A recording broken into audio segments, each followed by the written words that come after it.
Genesis Kapitulo 29. Nakarating si Jacob sa bahay ni Laban.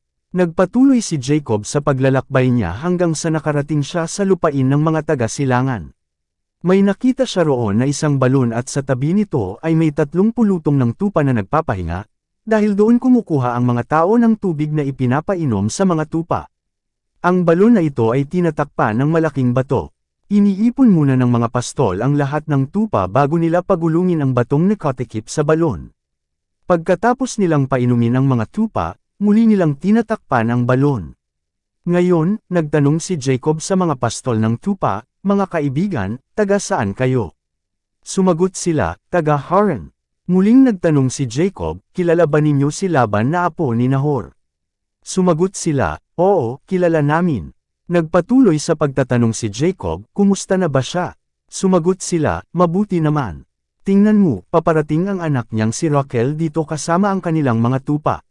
Sinabi ni Jacob sa kanila, "Napakaaga pa at hindi pa oras para ipunan ang mga tupa, mabuti sigurong painumin ninyo sila at muling ipastol."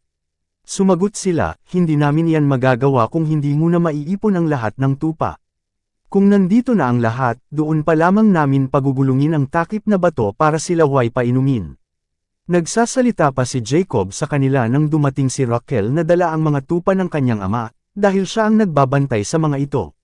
Pagkakita ni Jacob kay Rachel na anak ng tiyuhin niyang si Laban, nakasama ang mga tupa, pumunta siya sa balon at pinagulong ang bato at pinainom ang mga tupa ng tiyuhin niyang si Laban. Pagkatapos, hinagkan niya si Rachel at napaiyak siya sa tuwa. Sinabi niya kay Rachel, "Anak ako ni Rebecca, kaya pamangkin ako ng iyong ama." Patakbong umuwi si Rachel at sinabi sa kanyang ama. Nang marinig ni Laban na nariyan si Jacob na pamangkin niya kay Rebecca, agad niya itong sinalubong. Hinagkan niya si Jacob at dinala sa bahay niya.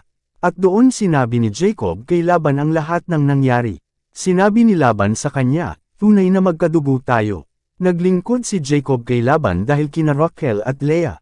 Pagkalipas ng 1 buwan na pananatili ni Jacob kina Laban, sinabi ni Laban sa kanya, "Hindi mabuti na magtrabaho ka para sa akin na walang bayad dahil pamangkin kita. Sabihin mo sa akin kung ano ang gusto mong ibayad ko sa iyo." May 2 anak na dalaga si Laban.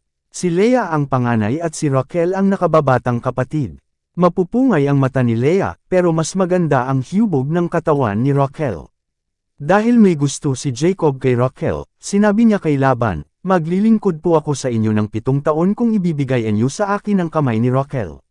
Sumagot si Laban, "Mas mabuti pang ikaw ang mapang-asawa niya kaysa sa ibang lalaki. Manatili ka na lang dito." Kaya naglingkod si Jacob kay Laban ng 7 taon para mapang-asawa niya si Rachel. Dahil sa pagmamahal niya kay Rachel, parang ilang araw lang sa kanya ang 7 taon. Pagkalipas ng 7 taon, sinabi ni Jacob kay Laban, "Natapos na ang paglilingkod ko sa inyo, kaya ibigay niyo na sa akin si Rachel para magsama na kami." Pumayag si Laban, kaya nagdaos siya ng handaan at inimbitahan niya ang lahat ng tao sa lugar na iyon. Pero kinagabihan, sa halip na si Rachel ang dalhin ni Laban kay Jacob, si Leah ang dinala niya. At sumiping si Jacob kay Leah. Ibinigay ni Laban kay Leah ang alipin niyang babae na si Zilpah para maging alipin nito. Kinabukasan, nalaman ni Jacob na si Leah pala ang kasiping niya. Kaya pinuntahan niya si Laban at sinabi, "Bakit ginawa mo ito sa akin?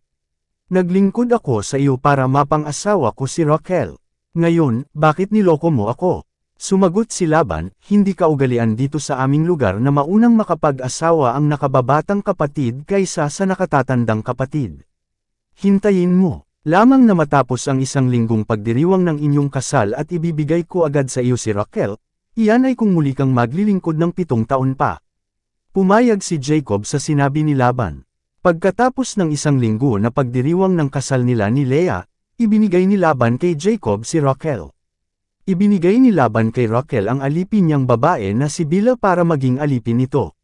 Kaya sumiping din si Jacob kay Rachel. Mas mahal niya si Rachel kaysa kay Leah. Naglingkod si Jacob kay Laban ng 7 taon pa. Ang mga anak ni Jacob. Nakita ng Panginoon na hindi mahal ni Jacob si Leah, kaya nilob niyang magkaanak si Leah, pero si Rachel naman ay hindi. Nagbuntis si Leah at nanganak ng lalaki at pinangalanan niyang Reuben, dahil sinabi niya, "Nakita ng Panginoon ang paghihirap ko, At ngayoy tiyak na mamahalin na ako ng aking asawa. Muli siyang nagbuntis at nanganak ng isa na namang lalaki. Sinabi niya, muli akong binigyan ng Panginoon ng isang anak na lalaki dahil narinig niya na hindi ako minamahal ng aking asawa. Kaya pinangalanan niya ang sanggol na Simeon. Muling nagbuntis si Leah at nanganak ng isa pang lalaki. Sinabi niya, ngayon, magiging malapit na sa akin ang aking asawa dahil 3 na ang anak naming lalaki. Kaya pinangalanan niya ang sanggol na Levi.